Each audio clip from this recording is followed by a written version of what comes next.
Todos estos años, lo único que he conocido es violencia, violencia y violencia. Rechinando sus dientes, este hombre que se parece más a la cosa de los Cuatro Fantásticos que posiblemente otro ser humano añade: Odio la violencia, la detesto, pero la he practicado por 40 años. Tenía que poner comida sobre la mesa. Esas son las palabras de Lenny McLean, también conocido como el Governor o el Jefe. Un hombre que asegura que todo lo que ha conocido desde niño han sido peleas. Él también era bueno en eso, y por ser un chico de clase trabajadora que laboraba arduamente rompiéndose los nudillos en el extremo este de Londres, él creció con una feroz reputación en Reino Unido, y años más tarde, en la movida clandestina de las peleas callejeras de Estados Unidos, él afirma que ha tenido alrededor de 20.000 peleas, o como se le llamaba en sus días, pelear en los adoquines, refiriéndose a las calles antiguas. Puedes pensar que 20.000 es una exageración, pero coméntanos qué piensas luego de que el video termine. Empecemos con su infancia. Una vez en una entrevista, McLean dijo: probablemente fui un niño encantador. Él dice esto al entrevistador porque él admite, quizás con algo de arrepentimiento, que no mucho después de sus años formativos, cualquier tipo de amor fue arrebatado luego de la muerte de su padre. Ese padre fue reemplazado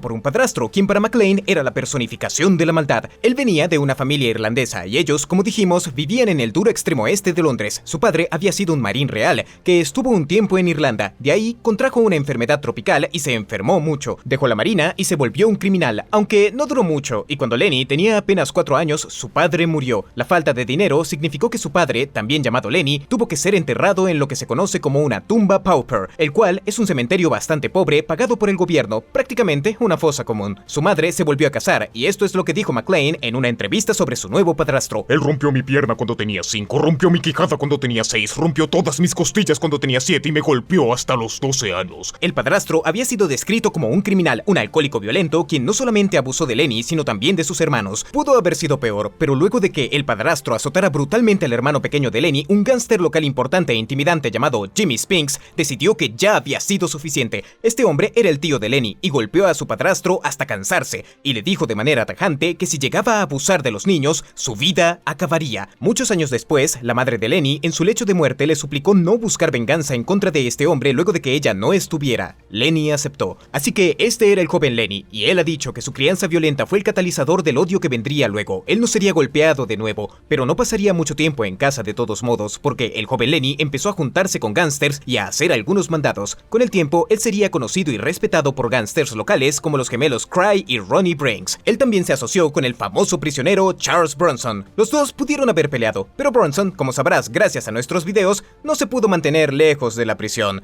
Por haberse vuelto un criminal desde muy pequeño, Lenny fue enviado lejos a una escuela correccional, también conocida como reformatorio. Esto al menos lo alejó del padrastro abusivo. Luego acabó en un brothel, una de las muchas instituciones británicas para jóvenes delincuentes donde son expuestos a brutalidad absoluta. No nos referimos únicamente a los chicos peleando, más bien a lo que los guardias les hicieron a muchas de esas almas perdidas. Años después del brothel, serviría un tiempo en prisión, pero durante todo esto, Lenny llegó a la conclusión de que tenía un talento impresionante, el cual era pelear. Él era bueno en ello, no perdía y era incluso temido a la edad de 15 años. Se dice que a esa edad él fue despedido de su primer empleo por golpear a su jefe. También se dio cuenta de que pelear podía ser una manera de sacarlo de la pobreza. En ello podías ganar bastante dinero peleando en las calles y luego ganar dinero en el negocio de la extorsión por protección. Él todavía no había recibido el apodo de el hombre más fuerte de Inglaterra, pero ese era un estatus que él estaba buscando asegurar, así que peleó y peleó. Una vez descrito como un gorila, peleó con algunos de los mejores. Incluso cuando era joven peleó y venció a un hombre que se dice medía 7 pies, 2 metros 10 centímetros de alto y pesaba 20 stones o 130 kilos en una pelea callejera.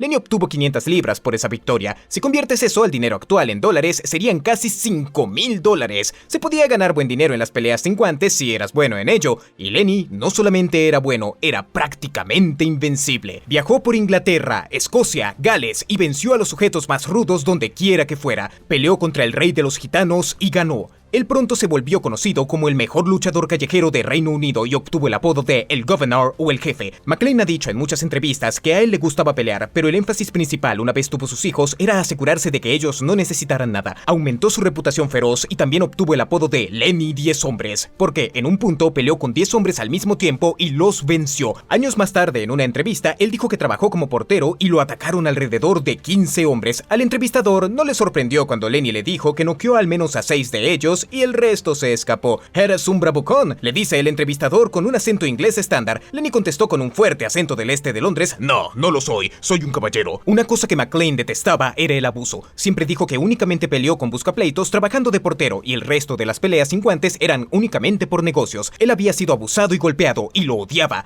Yo puedo ser un hombre muy bueno, dijo trabajando en clubes como guardia, pero si hay un problema, me volveré un lunático. En cuanto a las peleas callejeras, el una vez dijo: Nadie en Inglaterra podía vencerme. Pero añadió que mucha gente lo había intentado. Siempre mantén tu guardia arriba, dijo. Mantén ese odio que viene desde tu interior porque alguien siempre está buscando vencerte. Estaba en lo cierto en eso también. Fue apuñalado al menos una vez y después disparado 2 veces, lo cual casi lo mató. Otro hombre intentó dispararle en su casa. Eso no funcionó para el pistolero y el hombre fue encontrado muerto poco tiempo después. Lenny siempre aseguró que no tuvo nada que ver con ello y algunos gángsters londinenses respaldaron su declaración. Los bajos fondos parecían haber tomado al hombre. A él no le gustaban las armas o los cuchillos. Esas cosas no eran para caballeros, eran para débiles. Una vez se metió en problemas serios después de haber golpeado a un hombre que subsecuentemente murió. Fue culpado de asesinato, pero después reducido a asesinato involuntario y entonces reducido de nuevo a lesiones corporales graves por la mandíbula rota del hombre. Fue sentenciado a 18 meses de prisión. McClane afirma que jamás ha perdido una pelea en los adoquines en 4000 combates callejeros, pero sí perdió una vez una pelea muy famosa con un hombre que por sí mismo es un lunático, y ese era Roy, el chico lindo Shaw. Esto era boxeo sin licencia, lo cual no es muy agradable de ver.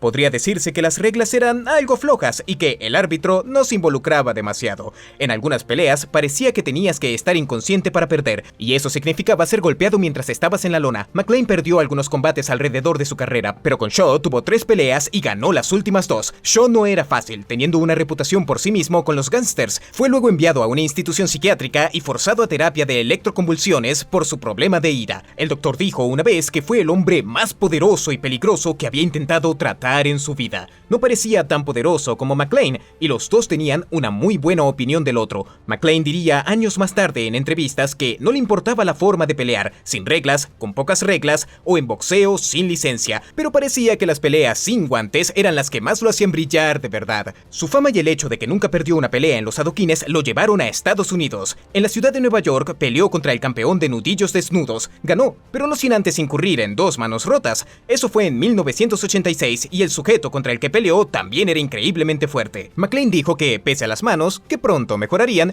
llevó mucho dinero consigo a casa para su mujer e hijos. Verán, McClane dijo que su familia era su inspiración. Las peleas eran únicamente un trabajo, y era uno en el que realmente sabía qué hacer. Su educación mayormente fue pelear con otros jóvenes delincuentes y lidiar con guardias poco éticos. Años más tarde, su hijo diría en una entrevista: él era gentil y gracioso con nosotros y sus amigos, nunca levantó un dedo contra mí o mi hermana. Lo que papá hizo en su trabajo en las calles era abusar de los abusadores. Y añadió: la violencia no provocada venía únicamente en forma de vigilante, tipos ruidosos de la zona que golpeaban a sus esposas o hijos. Algunos a veces incluso trabajaban con la policía para solucionar problemas a los que ellos no podían acercarse. La gente lo respetaba en la zona y todavía lo hace. Era el viejo código del honor. McClane siempre diría que la violencia lo encontró e hizo dinero con ella porque era bueno. Una vida de odio había sido formada por el abuso, pero él no quería esa vida para nadie más y protegería a sus hijos de ello.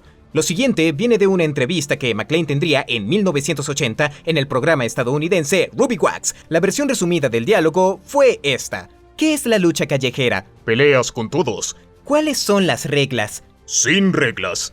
¿Eres inmoral?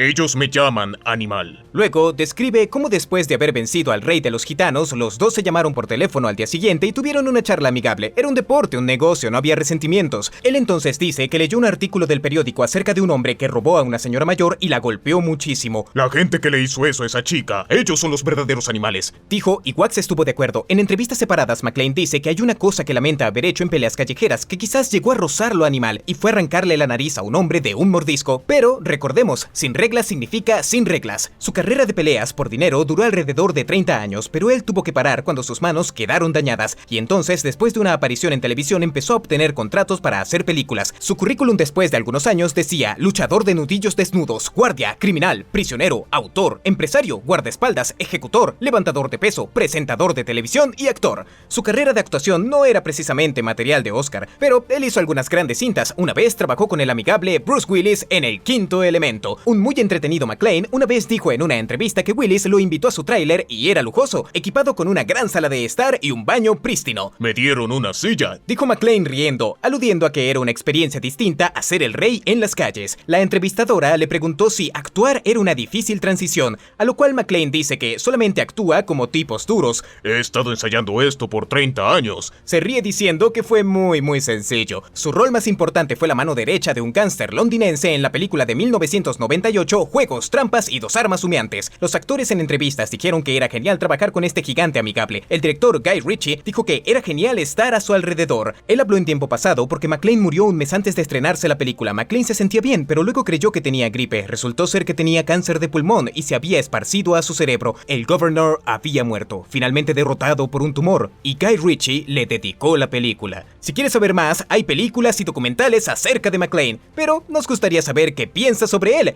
¿Un hombre de gran corazón, monstruo maniático o algo en medio de todo esto? Dínoslo en los comentarios. Gracias por vernos y como siempre, no olvides darle like, compartir y suscribirte. ¡Nos vemos en la próxima!